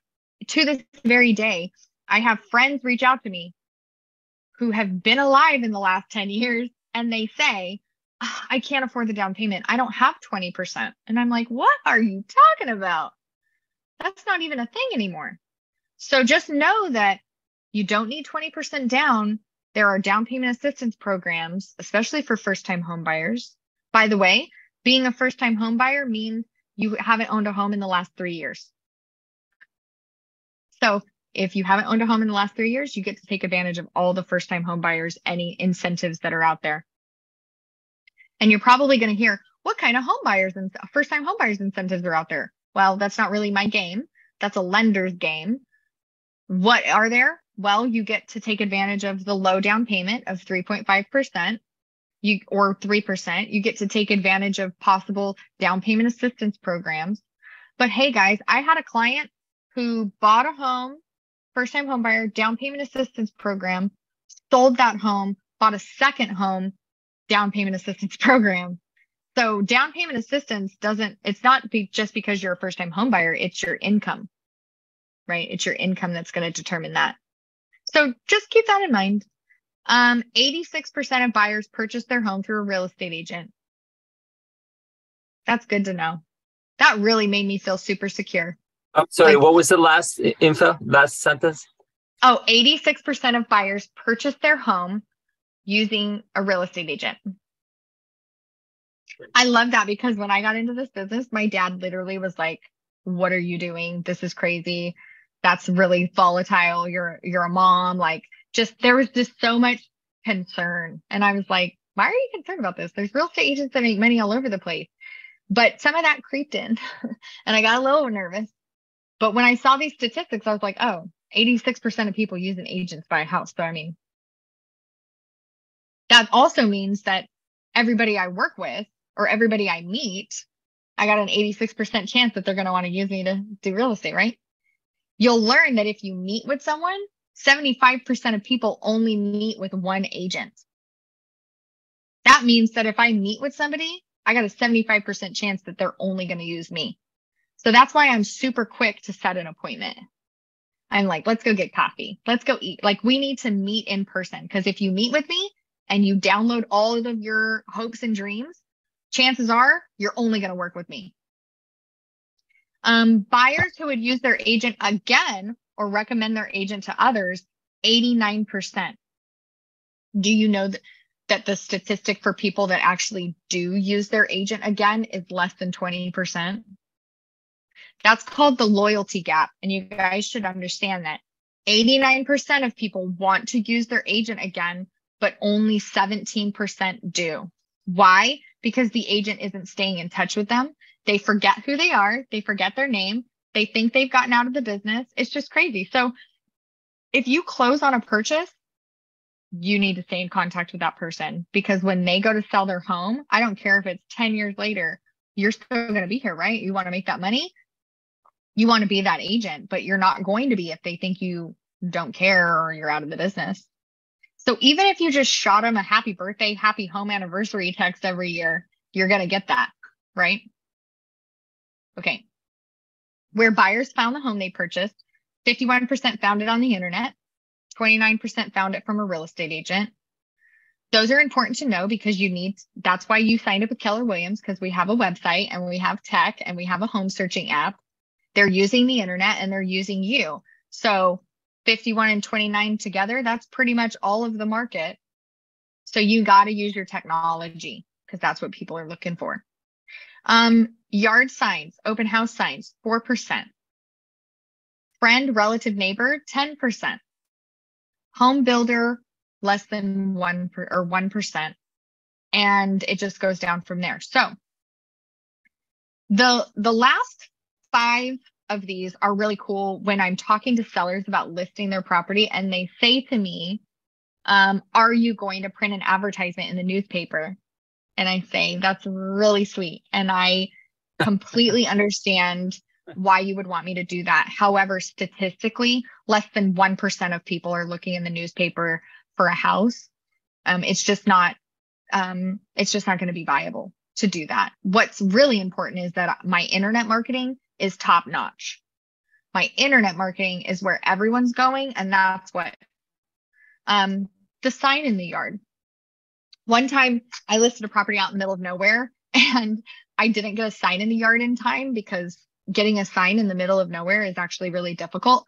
And I would have had to place it myself, and my sellers called me and they were so upset with me because I didn't put a sign in the yard. And so then I showed them the statistics that less than 4% of sales are because of the sign in the yard.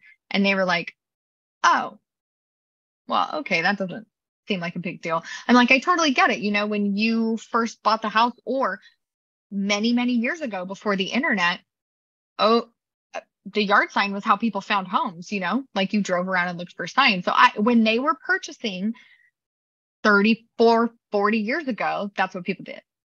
And so I had to like explain that to them, but these are just good to know, right? Because if I didn't know that, now I am apologizing and I'm paying extra money to get a sign out there for what? Like it would have cost me over $100 or more to get that sign out there, but it's not going to help me sell the house. So why am I spending that money? Does that make sense? I run a business and I need to make sure that I'm not spending frivolous money. New builds are a thing. People go and look at them. You want to tell your clients about new builds. There's actually a website called New Build Home Source, and it's like the MLS for new builds. Let me see if I can find it. New Build Home Source. New Home Source. This is the MLS. You can sign up for new builds. You can sign up as an agent, and you can actually send your client automatic property alerts for new builds. So keep that in mind. I always tell my clients, I do represent you for new builds. You don't want to be represented by the builder's agent. That's a conflict of interest. I can show you everything that's available. Just make sure you don't view them without me. Okay. There was some other statistics that are not on here. Oh, here we go. This is what I really want. Okay. So let's take a look at,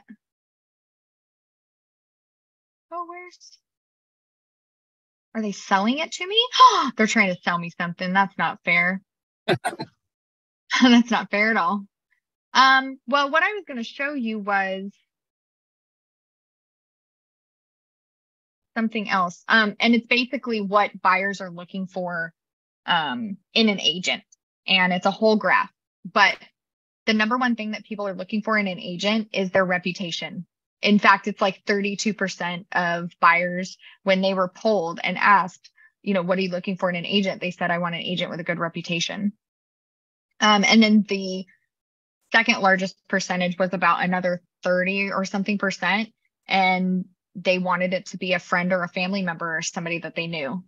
So 60% of the value that you bring to the table for buyers is who you are as a person and how you show up, and do you know someone that they know? I thought that was really important to know, because this is why we tell you to call the people that you know first. We're not telling you this because we're trying to get you to sell them Amway toilet paper, or, you know, like, we're not trying to get you to sell them something that they don't want to buy. It's that they are going to buy those things. So those are the people that are going to buy them from you first because they trust you, right? You already have a relationship with them. So I would say that's the first place that you're going to go look. I mean, even if you were going to sell anything, honestly, if you were going to sell Amway, if you were going to sell anything, tickets to anything, you would go to the people that you know first, because those are the people that are going to do business with you first, right? So make sure that you're reaching out to the people that you know, because that's where you're going to get the business. The same thing for sellers. The number one thing that they were looking for was the agent's reputation and the fact that they knew someone in the market, that they knew somebody. So what I took away from those statistics is that I need to call people that I know to get business fastest. And I need to meet with everybody, because if I meet with them, I can guarantee that they're only going to use me. And it doesn't matter if I meet with them for real estate services, right? It doesn't matter. It doesn't matter if I meet with them about personal something. If they know that I'm a real estate agent and they know that I have that business and I talk to them about it at all, that meeting, it's the 75%. That's how I look at it. So when I first started selling anything, I used to sell solar. I mean, I used to sell like wraps, those belly wraps and stuff like that. First thing I did is I went to the people that I knew and I talked to them first, no matter what. The other things that bring value to them is like the actual job itself. You listing the property, you pricing the property, you showing them property. So I'm going to show you those tools that you're going to use. But it's important to know that your innate value comes from who you are and your reputation, not necessarily the skills that you have behind it, right? Okay, so home seller statistics. The typical home seller in 2020 was 60 years of age and had a median household income of $93,200 and lived in their home for 10 years. So that's important to know. The average person owns their home for 10 years. So when a buyer is going out and looking at property, is it really their forever home? Probably not, right? You're probably only going to live here for about up to 10 years. And then you're going to move on. So pick somewhere that you can last for the next 10 years. It's even shorter than that. That's the typical home seller.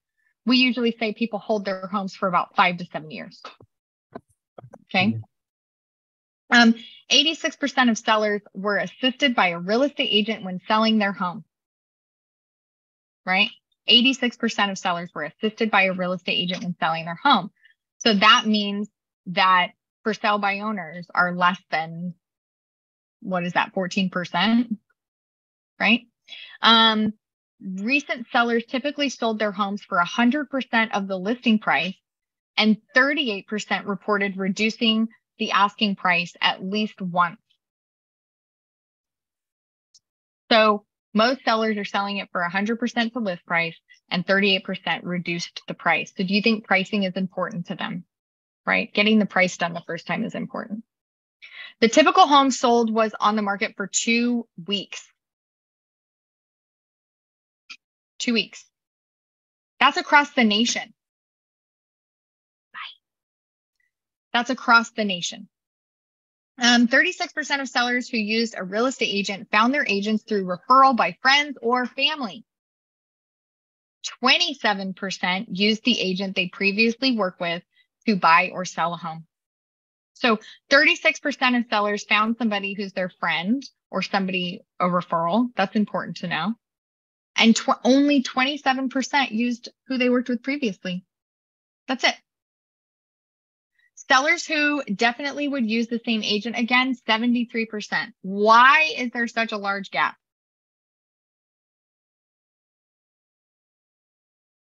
What's happening here? Why is 73% said that they would use them again, but only 27% is? Not being in touch, right? Yeah, not staying in touch. That's why Keller Williams is cool. Well, the systems that they provide. I mean, you can get that system from anywhere, but basically your CRM, your customer management system, AKA Command, AKA whatever you're using, I don't care, usually always has some kind of automatic update that will tell people what's going on in real estate in their neighborhood, right? We call it a neighborhood nurture. If you go onto the MLS, you can actually set up a sold search. So you can show one of your sellers, hey, in your neighborhood, this many homes sold in the last week, or last month, right? You can set that up to automatically update them. That's how you show value to your sellers after you've sold them a home. You call them once a year at the least and ask them, how's the house that I sold you? One thing that can happen in this business is you can become very transactional and you can forget that you just sold them a product. Now, I'm not responsible for the product. So if I call my seller, and this happens all the time, I sell someone a house and 3 months in, I mean, I've had it happen a weekend, something goes wrong. That's not me. I never own the home. I'm not responsible for the home. So a lot of time agents, they don't call because they're like, I don't want to even deal with it, right? No news is good news. It's not true, guys. After they buy the house and when the first problem arises, I want to be the person they call. I want to be the person they call. Why? Because I want to be the person that solves that problem for them because I sold them the house. So I want to be the person that they look to when they have problems with their house. So like, it just happened to me. Last year we sold a house. The AC went out on them in the middle, or the heater went out on them. They bought it in summer. The heater went out in winter. The home warranty company messed them around and they were without heat all of winter and they never called me. And I hadn't checked in time. That's my bad.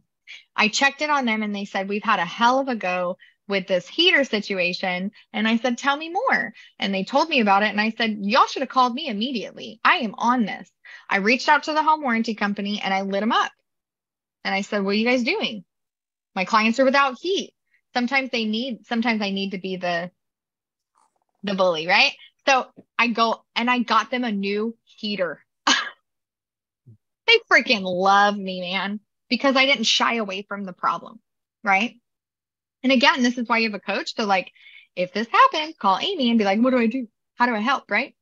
Another situation happened where like literally the week that my clients moved in, they started getting sewage up into their home and in their backyard.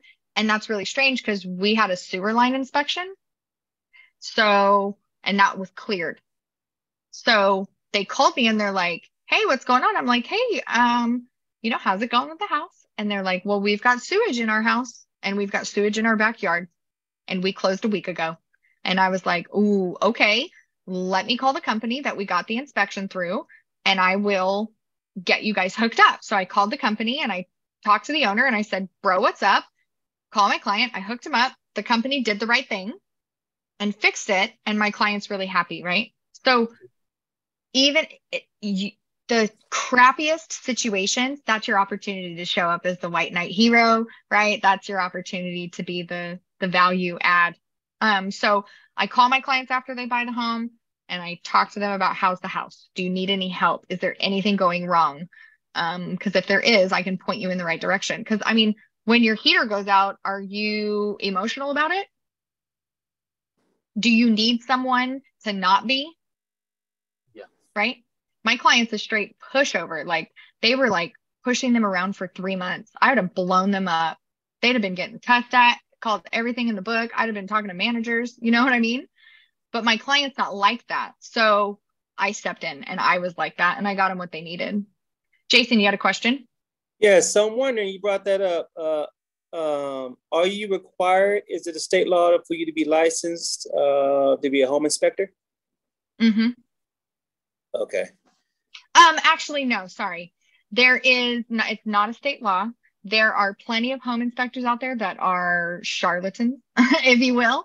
I had a client that I recommend a home inspection company because they're NASHI certified. NASHI is a National Association of Home Inspectors or some NASHI certified. And then there's another one. And so I always recommend this company.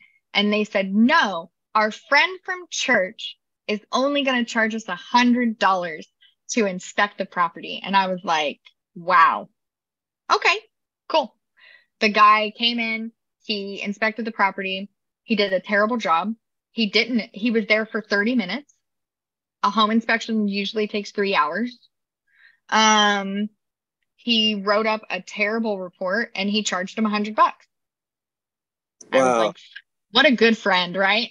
So, so it's really important that they use the right kind of inspector. Now, the company that inspected that sewage line, I don't know, they just must have missed something. They owned it. They fixed the sewer line for free. Nice. I will always use them. Yes. Nice. They did a great job. Huh? Was it roots problem? Tree Yeah, roots? it was a root. Yeah, it was a root problem. Yeah. We are the city of trees, guys. So get a sewer inspection. Sewer roots, the roots go through the sewers. Okay. All right. So let's talk about, this is some more statistics I've been looking at in regards to for sell by owners. They're only 10% of home sales. So in the last couple of years, there's been a big insurgence of for sale by owners because people are like, well, the market's so, I don't need to pay an agent. The market's fine. Well, the statistics show less than 10% of home sales are for sale by owners. The typical for sale by owner home sold for $225,000 compared to $330,000 for agent assisted home sales. So essentially, if anyone ever talks to you and says they want to sell their home themselves, you're going to get about $100,000 less than I can get you. And that's attributed to my marketing skills, and ultimately my negotiation skills. Real estate agents have access to the MLS. It doesn't matter if you put your home on Zillow, because 51% are looking at the internet, but another 30% are looking at through the agent. And every agent tells people to stay off of Zillow. We hate Zillow. So if I'm telling all my clients to stay off of Zillow and you're only advertising on Zillow because you're for sale by owner, you don't know what you're doing, is anybody going to see your home? No. And I'm an investor and I know that I can get a for sale by owner for $100,000 less than I can get on market. So they are just hammered by investors trying to lowball them and take them down. And so it's important. Zillow? Sorry. Go ahead. Why stay off Zillow? Generally speaking. Yeah, let me show you what happens when you go to Zillow as a client. It's not accurate, obviously, always. But. Yeah, so when I go to Zillow, I'm your client, right? And you haven't given me any access to any properties, so I'm just going to go look on Zillow. So I look at Zillow and I say, oh, there's an open house 1 to 3 p.m. And I click right here. And I'm like, oh, you know what? I can't go to that open house, but I can go look at it tonight. You know what? I'm just going to request a tour. Here we go. I'm going to go ahead and put this in. Do you think that they're getting to you? What do you mean? Zillow is going to see. Zillow is going to take this and sell it to one of the other agents, possibly in your brokerage. Not only that, but Zillow is about 48 hours behind on accurate data. So sometimes my clients will say, oh my God, this house is so perfect and it's pending, right? So Zillow is not as updated as the MLS, but the number one reason is that if my clients are using Zillow, there's a chance they're going to click right here because it doesn't say contact. It says contact agent. In their mind, they don't know how it works. And they're going to click contact agent and put their information in. And again, Zillow is going to sell that to some other agent, and they're going to start getting blown up. So when I first meet with my buyers, I tell them, you know, I really appreciate you working with me. I'm a small business. I'm a woman-owned small business. I'm a single mom. You really help me feed my family, and you put food on the table by working with me. You guys don't know how much that means to me. There's all kinds of other agents out there, and we're all independent contractors, and we all work the same. We don't get paid unless you buy a house. Now, with that being said, we're all salespeople, and it's our job to convince you to want to work with us, right? So when you go out into the world, all these other agents are going to try to convince you to work with them. And now you've decided to work with me. So you're probably thinking like, well, what do I do? Well, when you see a property for sale on Zillow, a for sale by owner, a new build, a open house sign, I don't care what it is, call me first. Call me first. I give them a stack of my business cards, just like this. I got a stack of business cards and I hand it to them and I say, here you go. This is your get out of jail free card whenever you go into an open house or a new build or anything. Hand them my business card and say, I already have an agent. I just want to take a look at the property. They'll leave you alone. But if you go on Zillow and you click on request a tour or you click on contact agent, you are going to get hit up by about 20 to 25 other agents that are going to try to convince you to go look at the property with them. And if you do, I'm out of the deal. And that's okay. I'm totally okay if you don't want to work with me. Like I never want to pressure somebody to work with me, but I think we do want to work together. So what I would suggest is I'm going to give you access to my MLS and you use that to search for property. If you find something on Zillow that I haven't sent to you, go ahead and send it to me and I'll look into it. There could be a glitch in the system or I don't know, something like that. So go ahead and send it to me and I'll look it up for you. And usually people are like, oh, okay, I get it. But yeah, I've had a client request a tour, go look at a property with somebody else and call me and say, I'm so excited, just got into contract. And don't worry, Amy, I went with a Keller Williams agent. And I'm like, I don't care. I'm like, I will kill them. No, I'm just kidding. They're going to take this off of it. You got to blank that out. I'm just kidding. So just keep that in mind. You know, there's all kinds of ways for them to go out there and mess it up. Okay, so let's talk about value when it comes to, oh, my session expired. Let me log in again. Okay, let's talk about value and sellers and value with buyers and what tools do you use to bring value to them. Number one value for buyers is showing them properties.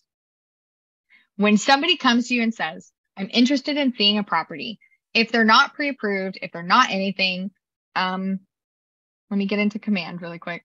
So say that they're like not pre-approved, they don't have anything going. Oh God, let me get out of this.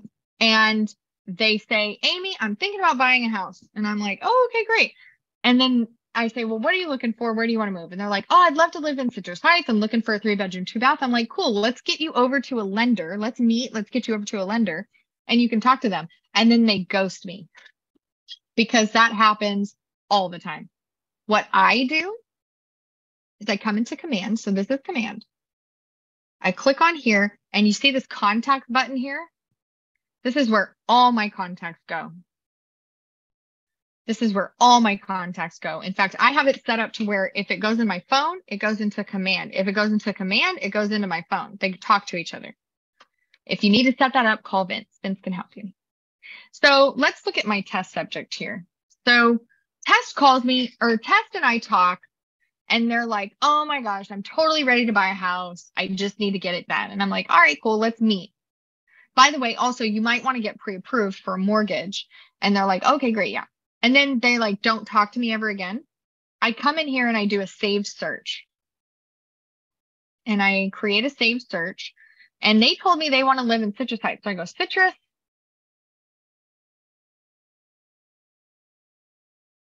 Heights. And they said they want houses only. So I'm going to come in here and find all the houses. And it looks like they want active for sales and coming soon. Cool. They said they want a 3-bedroom, 2-bath. So let's go 3-bedroom, 2-bath. Right? I'm putting together a little search for them. And I'm going to hit next. And then I'm going to say home for test. And I'm right here. I'm going to send email notifications. And I always send them instantly. Okay, so what is this doing? This person has told me that they're interested in buying a house. And yet they're just not quite ready yet. But I need to keep in contact with them. And I need to get in front of them a lot. What do they want? They want to buy a house. I got to show them houses. Give them the candy, right? So I put up this search. And now this means that anytime a home in Citrus Heights that's a 3-bedroom, 2-bath comes available, they're going to get an email from me. It looks like this.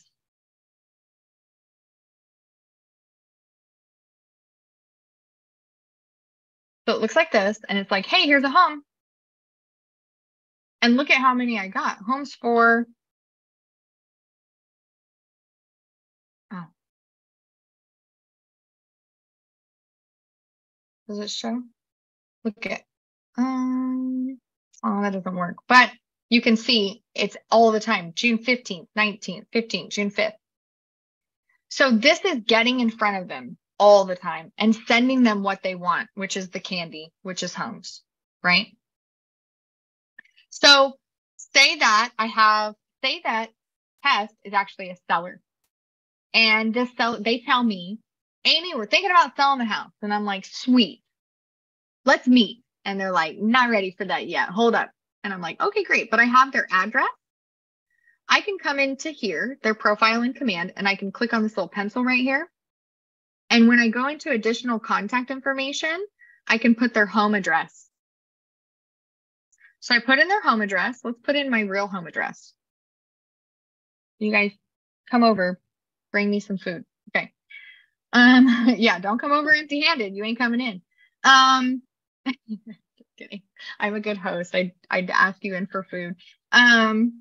Okay, so I put my real address in there, and then it changed, and then it automatically puts up my neighborhood, right? It picks up my neighborhood and it says, this is the neighborhood. And then what I can do is I can come in here into smart plans and I can set up a bi-weekly,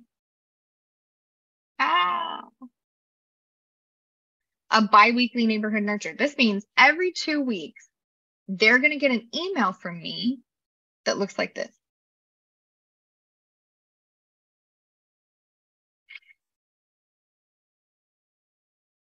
It's an update on what's going on in their neighborhood. I have all of my sellers on this. Anybody that's ever bought a home through me, as soon as they buy a home, I set them up with this. And you're probably thinking like, girl, they just bought a home. You need to relax. Well, they did, but they're still very curious. I don't know. Ever since I bought my home, every time I bought a home, I watch the market like a hawk. Every minute, I'm just like, what's going on? Is my home worth more? Like, am I making money? Am I losing money? Like, what's happening? And what's the neighbor selling for, right? So I love this because it gives them information about the neighborhood. What are the locals saying? And then it goes down to show other properties for sale. It's cool. Schools, map of different places they can go to. Okay. So go ahead. Their property address, and you just do a search for everything available. Is that what it is? Nope. That's a saved search. So a saved search is for buyers. This is a neighborhood nurture. So I put their address in, it will automatically pull their neighborhood.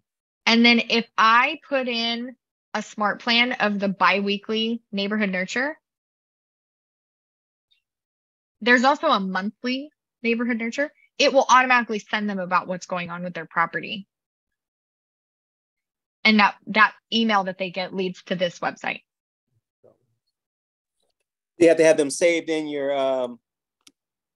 database, and you can just hit a smart campaign search or smart campaign.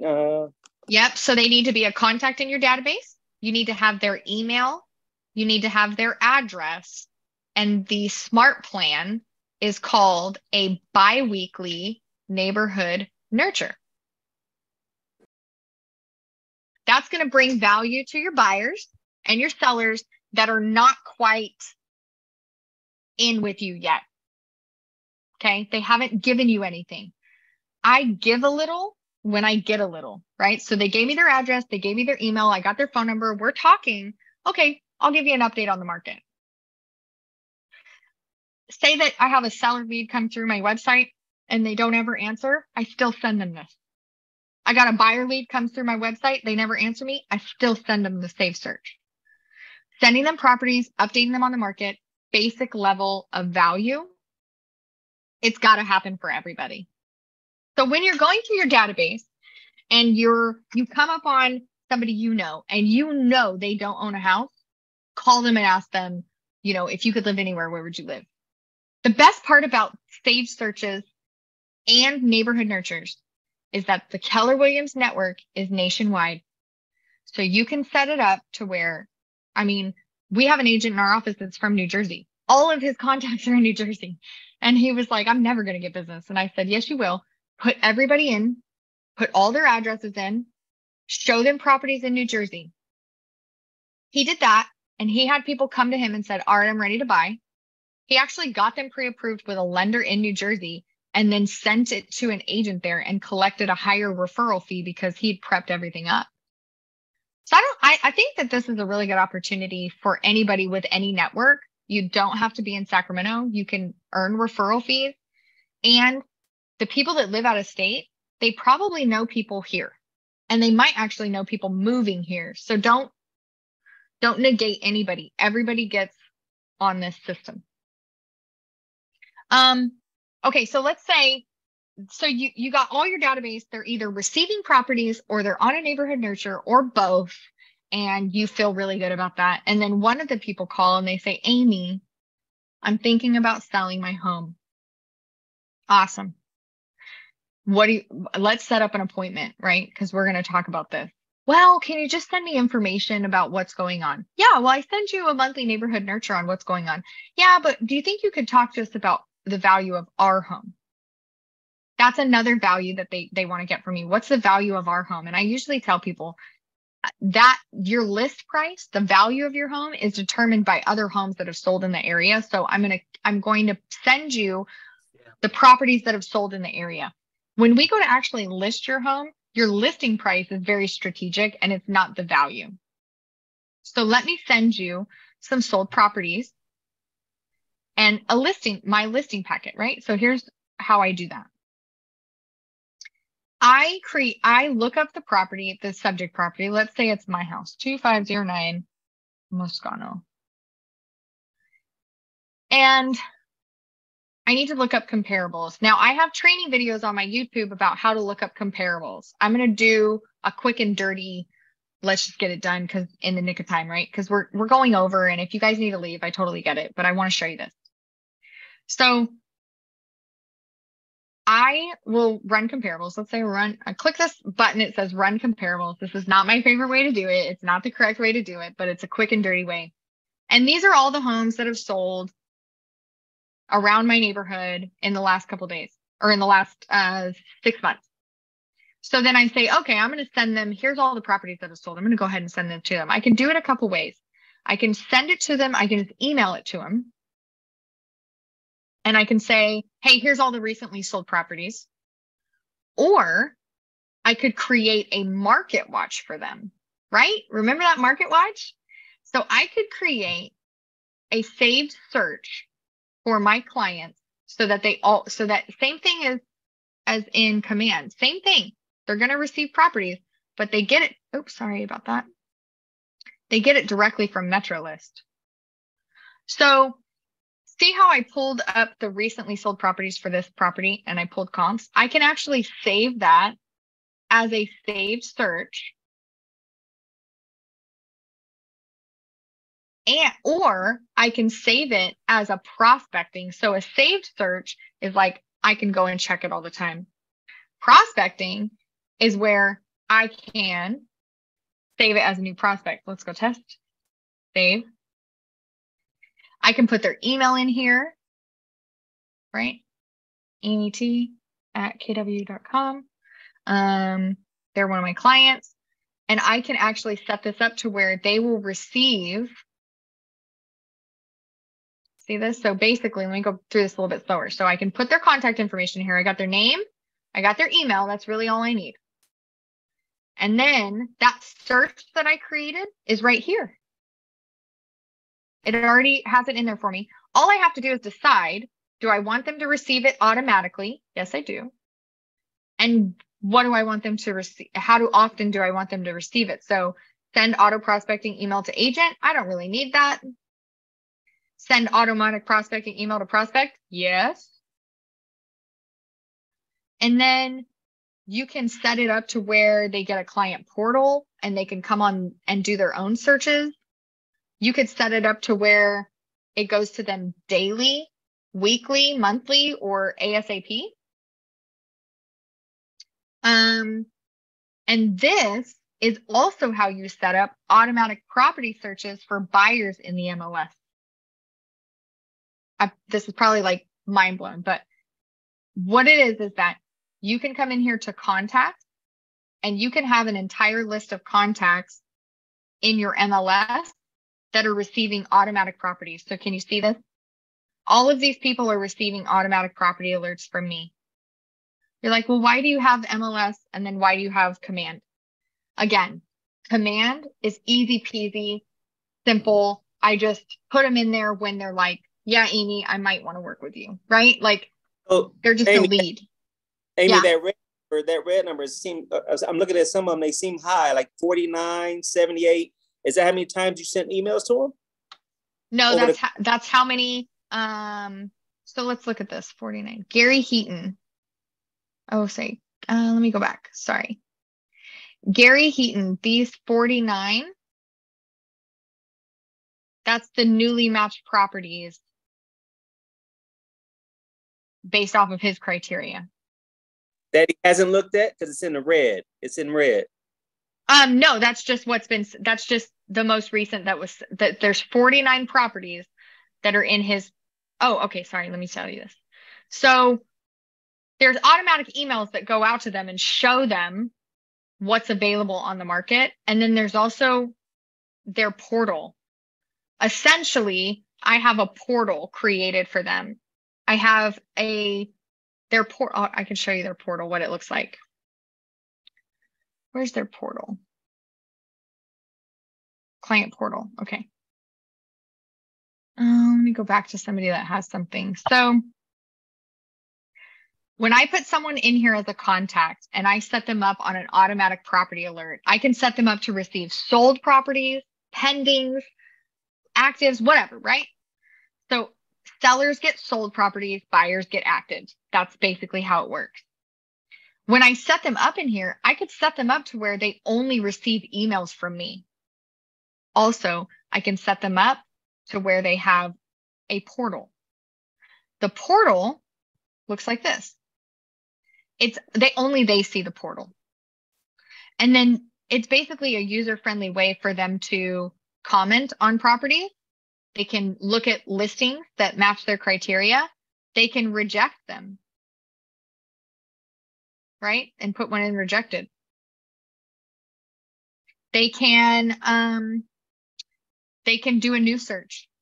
So they're like, well, I don't really like what she's sending me. I'm going to search for other things on my own.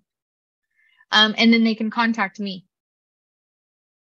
So I would rather them be using this and my website than Zillow. Why? Because when they click on contact agent, my name comes up. When they go to my website and they click on a property for sale, it's going to ask them to sign up, but it has my name as the agent, right? It's not sending them somewhere else.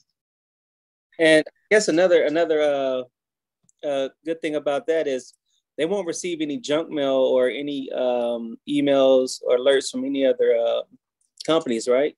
Other than you? Well, yeah. I mean, hopefully, if they go on Zillow and another agent gets sold their contact information, they're going to put them into their database and then they're going to start marketing to them. So I try to protect them and I'm like, stay with me. Yeah. Okay, guys. Well, I don't want to keep you any longer. We'll be back next week on Wednesday at 1:00. Let's look at the calendar and see what we're going to be talking about. Next week at 1:00, we're going to be talking about generating leads and growing your database. And then we're going to talk about open houses and social media. So I'm excited about those classes. I will see you next week. If you need anything, Amy, thank you. Yeah, if you need anything in the meantime, just give me a call. Thank you. Thank you. Bye-bye. Yeah. Bye.